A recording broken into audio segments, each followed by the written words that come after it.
Good morning. This is Larry McMillan with a stock market update on Tuesday, September 2nd. So I hope you had a good Labor Day 3-day weekend. The market's off to a poor start this morning, or I suppose good if you're bearish. The September is often a negative month, and there's been a lot of press about that already.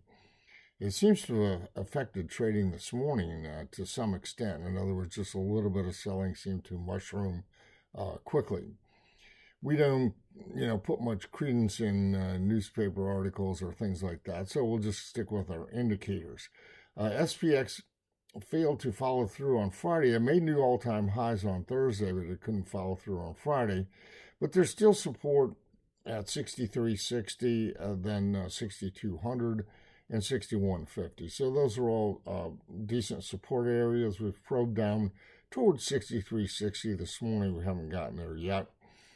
And so I would expect S&P to find some support in this area. If it should fall below 6150, then we'd have a bigger problem on our hands. So let's review the other indicators. As has been the case for a few weeks now, we do have some indicators on sell signals. The McMillan volatility band is on a sell signal. The equity-only put-call ratios are on sell signals as well, although I will say that the weighted ratio seems to be trying to roll back over to a buy signal, but hasn't completed that task yet. Breadth has been bouncing back and forth, but with negative breadth on Friday, and this looks like certainly will be negative breadth today. That's going to keep our breadth oscillators on sell signals. And finally, realized volatility is on a sell signal as well. So that brings it really down to the implied volatility indicators, those having to do with VIX.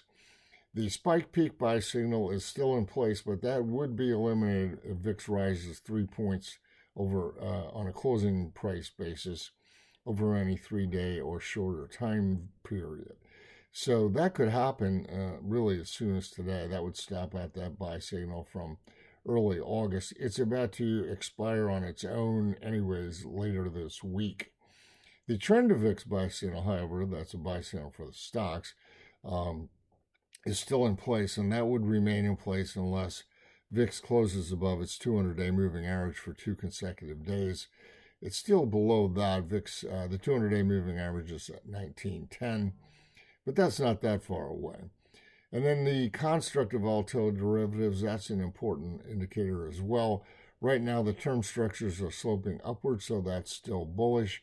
But we are beginning to see the premium fade on the VIX futures, and if it were to, if they were to invert and go to a negative premium, then that would not be a good sign either. So right now, we're still seeing the S&P chart as bullish, which is the major indicator of them all.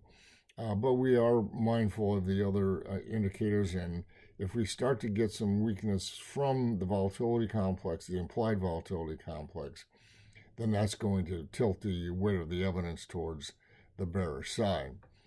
Meanwhile, I invite you to visit our website, take a look at our daily newsletters, if you're interested in keeping up to date with these indicators. And meanwhile, have a great week trading.